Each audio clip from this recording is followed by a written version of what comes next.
Olá, é sempre um prazer estarmos juntos para compartilhar a palavra de Deus, seja presencialmente ou seja online, como é o caso agora. E a nossa aula de hoje, o título é Uma Nova Chance, e é baseada no texto de Gênesis, do capítulo 7 ao capítulo 11. E nós temos nesse trecho da palavra de Deus a história de Noé, porque frente à corrupção da humanidade, que está descrito ali no capítulo 6, Deus ele decidiu recomeçar a história dos seres humanos no mundo. E Noé ele foi um instrumento nas mãos de Deus para a preservação da vida dos seres humanos e também para a preservação da vida dos animais. E nós temos dois objetivos gerais da aula de hoje. E o primeiro deles é compreender a determinação de Deus de recomeçar a história dos seres humanos no mundo. E o segundo objetivo geral é reconhecer que Deus ele está sempre pronto a nos dar uma nova chance de recomeçar. Mas a gente tem também os objetivos específicos da aula. Ou seja, após ter assistido essa aula, a pessoa deverá descrever o motivo pelo qual Noé foi um instrumento nas mãos de Deus no acontecimento do dilúvio. E o segundo deles é refletir sobre os recomeços que nós precisamos fazer na nossa vida. E o terceiro é estar sempre pronto para novos recomeços. E o texto áureo da aula de hoje está em Gênesis 9, o versículo 11, e eu vou ler. Diz assim a palavra de Deus: estabeleço uma aliança com vocês. Nunca mais será ceifada nenhuma forma de vida pelas águas de um dilúvio. Nunca mais haverá dilúvio para destruir a terra. Então nós temos aí no capítulo 7 uma descrição de uma tormenta, que foi o dilúvio, sobre uma geração pecadora. E é justamente no meio dessa geração pecadora que Noé vivia. Mas ele se manteve fiel e ele foi declarado justo. E é isso que a palavra de Deus diz. E nós vamos ler Gênesis capítulo 7, o versículo 1. Diz assim a palavra de Deus: então o Senhor disse a Noé: entre na arca, você e toda a sua família, porque você é o único justo que encontrei nesta geração. Então Noé entendeu, e depois dele fazer tudo segundo o que Deus lhe ordenara, então ele recebeu a ordem para entrar na arca. E nós podemos encarar a arca como um sinal da boa vontade de Deus para com a humanidade. Deus estava pronto a recomeçar a vida dos seres humanos. E aí nós vemos no capítulo 7 também que Deus fez chover 40 dias. E as águas prevaleceram por mais 110 dias. Então, no total, foram 150 dias de inundação, e isso está no capítulo 7, no versículo 24. E nós encontramos aqui, então, o princípio-chave da narrativa da criação. Porque a soberania de Deus, ela tem duas operações muito claras, muito distintas. Primeiro, que Deus cria, e também que Deus destrói. Então nenhum de nós, nenhum ser humano pode questionar o que Deus está fazendo com tudo isso, não é? Porque Ele é soberano e Senhor de todas as coisas. E o que ele pretende nos ensinar com isso é que o mal, ele precisa ser erradicado. E aí nós temos dois eventos que são relatados em Gênesis. O primeiro deles é a expulsão do ser humano, do casal, do jardim do Éden. E o segundo é esse que nós estamos vendo hoje, que é a destruição da humanidade. E esses dois eventos, a expulsão do paraíso e a destruição da humanidade, na realidade eles são antecipação daquilo que há de acontecer no juízo final. E aí no capítulo seguinte, o capítulo 8, nós temos então que a gente vê ali um culto que Noé presta, um culto de gratidão depois da tormenta. Então, passado o dilúvio, Deus dá ordem para Noé para ele desembarcar. Então nós vamos ler o capítulo 8, os versículos 15 até o 17. Gênesis 8, do 15 ao 17. Então diz assim: Então Deus disse a Noé: Saia da arca, você e sua mulher, seus filhos e as mulheres deles. O 17. Faça que saiam também todos os animais que estão com você, as aves, os grandes animais e os pequenos que se movem rente ao chão. Faça-os sair para que se espalhem pela terra, sejam férteis e se multipliquem. Então, passado o dilúvio, Noé recebeu a ordem para desembarcar, e a primeira atitude de Noé foi de edificar um altar, a fim de oferecer um culto a Deus. É isso que está no versículo 20. Gênesis 8, o versículo 20. Diz assim: Depois Noé construiu um altar dedicado ao Senhor, e tomando alguns animais e aves puros, ofereceu-os como holocausto, queimando-os sobre o altar.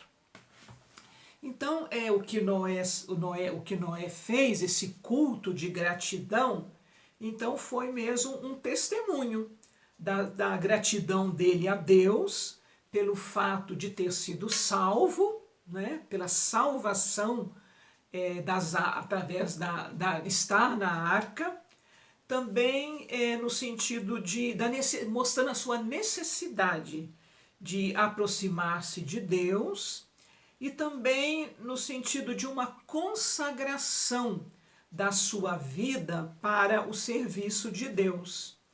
Então ele fez uma oferta, o holocausto, uma oferta queimada, e essa oferta, ela simbolizava a consagração do adorador a Deus, pela consumação de todo o sacrifício. E a resposta de Deus, está escrito lá, que Deus sentiu o aroma suave, né?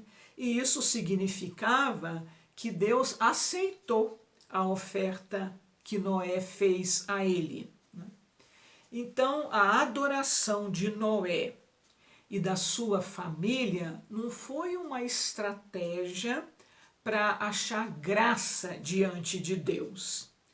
Por que a gente diz isso? Porque, na realidade, muitos de nós podemos estar frequentando um templo, podemos estar entregando nossos dízimos, podemos estar fazendo jejum, podemos estar fazendo sacrifícios, mas esperando receber favores de Deus. Isso não é uma atitude saudável. E na realidade Noé não fez isso, ele adorou a Deus em um ato de gratidão a Deus. Então nós devemos adorar e servir a Deus pelo que Ele é, e não apenas pelo que Ele faz e o que ele poderá vir a fazer por nós. Deus se agradou do culto de Noé e ali Deus selou um pacto com a humanidade. E aí é o que diz no capítulo 8, versículo 21, não tornarei a amaldiçoar a terra por causa do homem. Então nós temos agora no capítulo 9 de Gênesis, vamos dizer assim, que o sol brilha depois da tormenta. E a Bíblia mostra que os nossos pecados, eles nos separam de Deus. E isso está escrito em Isaías 59 e também no Salmo 112. Então a bênção que Deus derramou sobre Noé, que nós vamos ler aqui no capítulo 9, o versículo 1, diz assim, Gênesis 9, 1. Deus abençoou Noé e seus filhos, dizendo-lhes, sejam férteis, multipliquem-se e encham a terra. E esta bênção de Deus a Noé, ela lembra a bênção que Deus derramou também sobre o primeiro casal.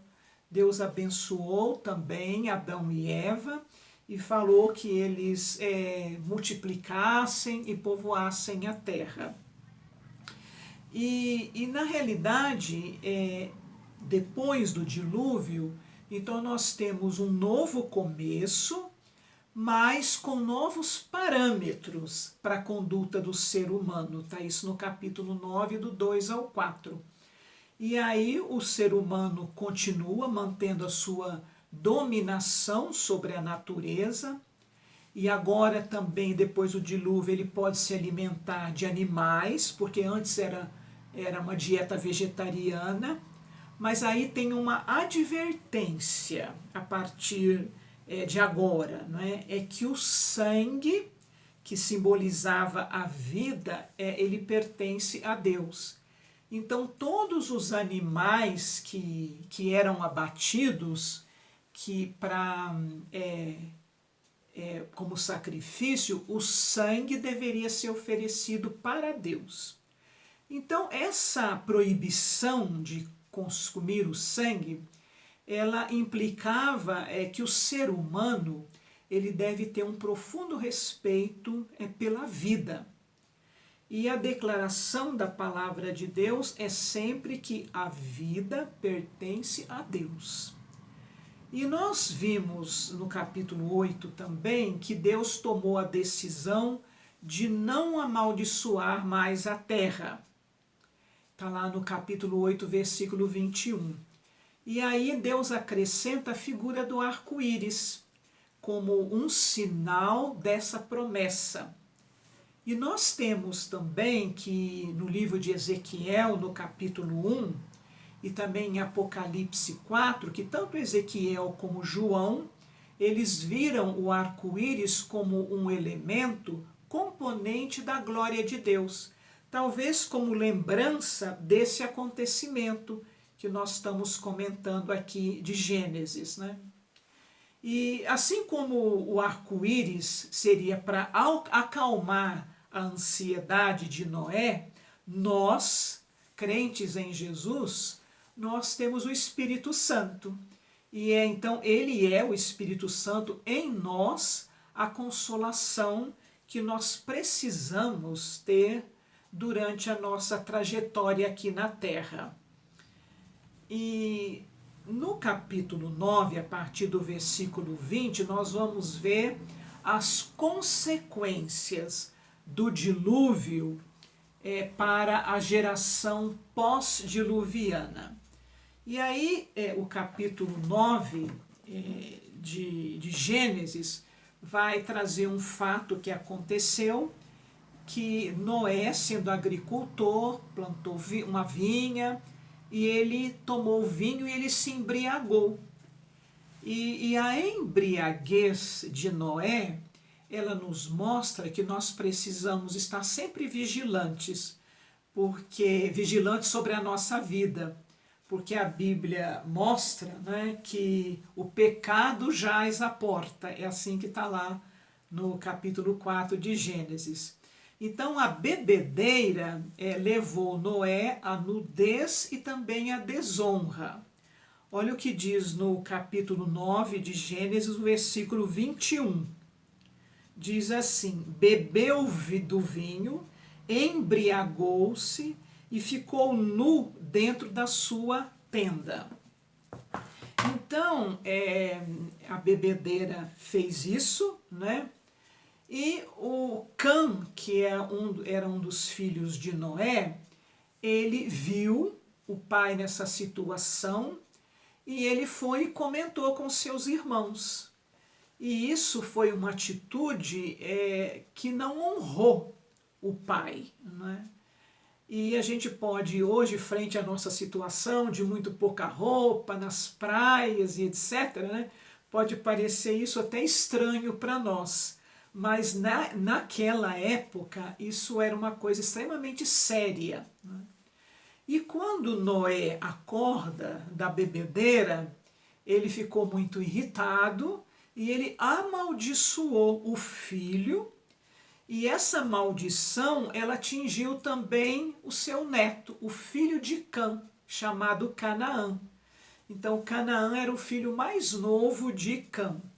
E nós vamos ver aqui em Gênesis 9, os versículos 24 e 25.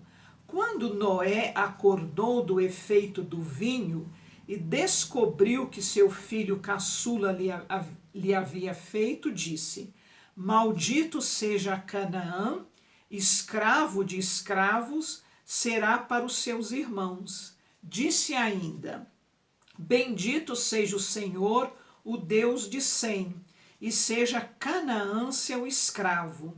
Amplie Deus o território de Jafé, habite ele nas tendas de Sem, e seja Canaã seu escravo.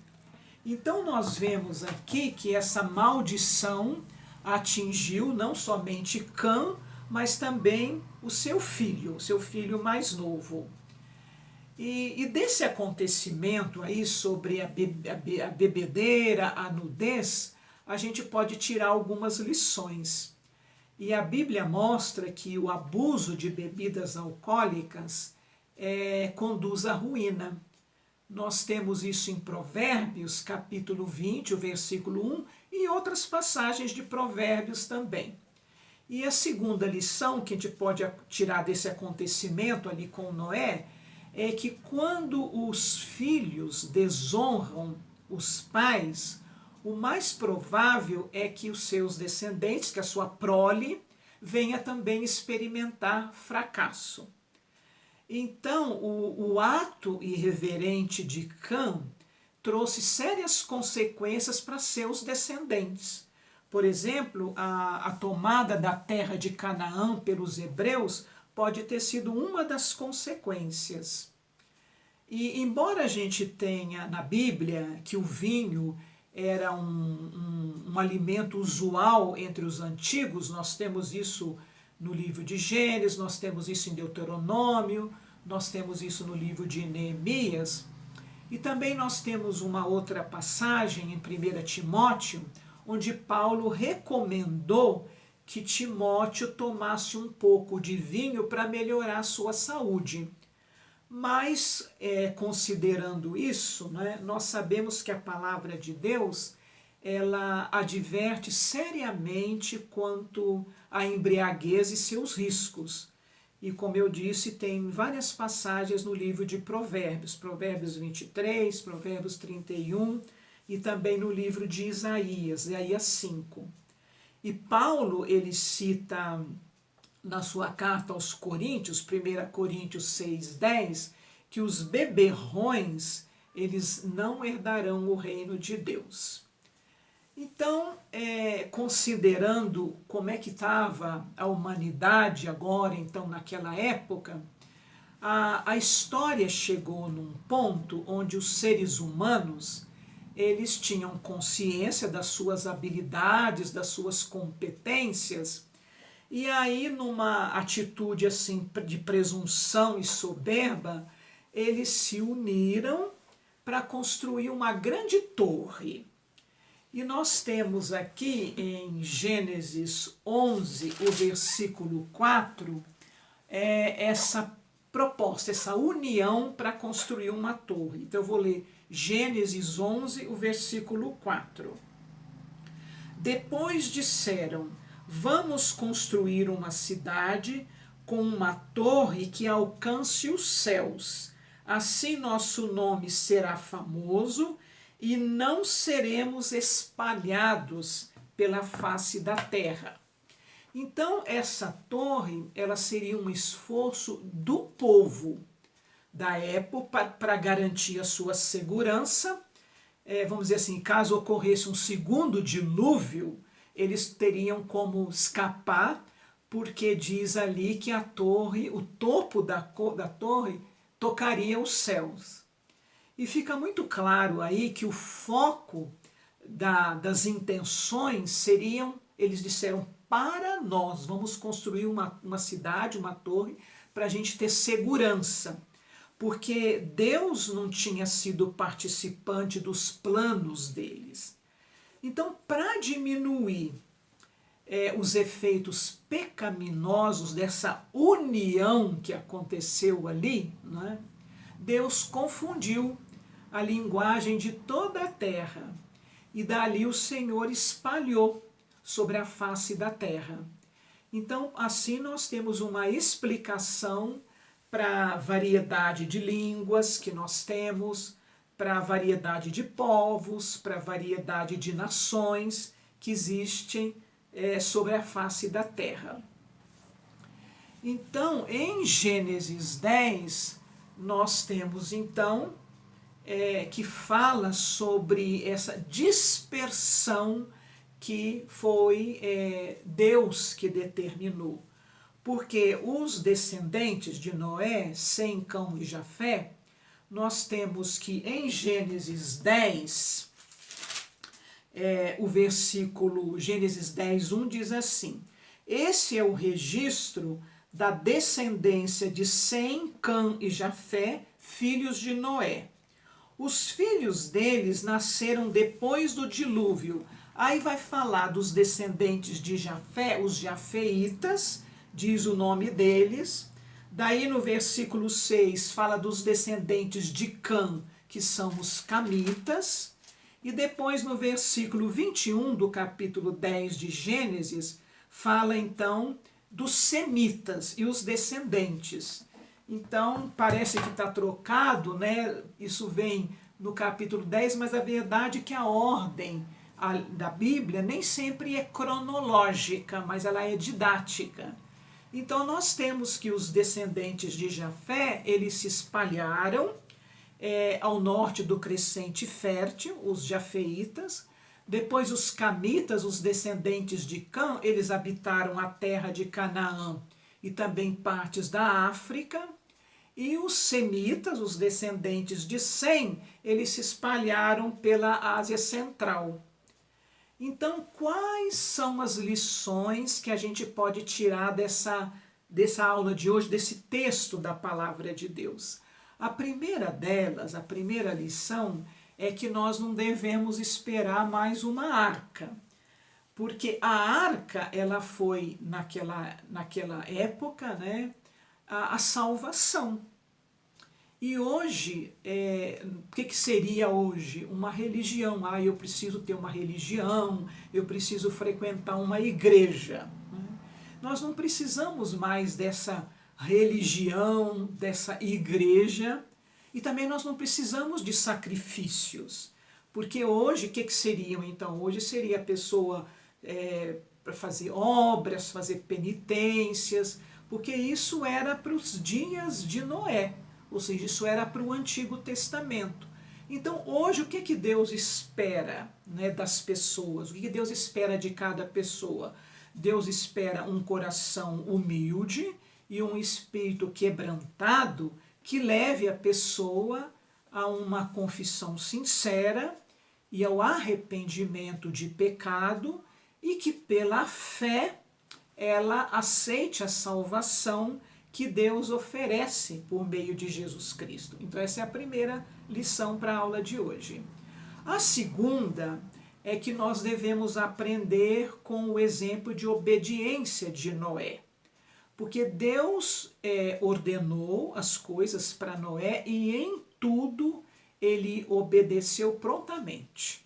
Tanto é que Deus determinou o tempo para fazer a arca, Deus determinou a maneira como construir a arca, Deus determinou o momento para ele entrar na arca, Deus determinou o momento para ele sair da arca. E aí é o que a gente pode também olhar para a nossa vida e ver que quantas vezes nós queremos bênçãos, mas nós não estamos dispostos a obedecer. E quando a gente olha para a palavra de Deus, a gente vê que bênção ela está sempre vinculada à fidelidade ao Senhor. E a terceira e última lição que nós teríamos para essa aula de hoje é que Noé, ele foi um homem que achou graça diante de Deus. E ele foi declarado justo por Deus e ele foi escolhido para a preservação da geração de adoradores diante de Deus. Mas também Noé foi motivo de escândalo na família por causa da bebida. Então, a palavra final aqui é que nós também devemos nos cuidar para nós não sermos vencidos pelo pecado. Quando Deus deseja usar-nos para o louvor de sua glória. E assim vamos terminar com uma palavra de oração.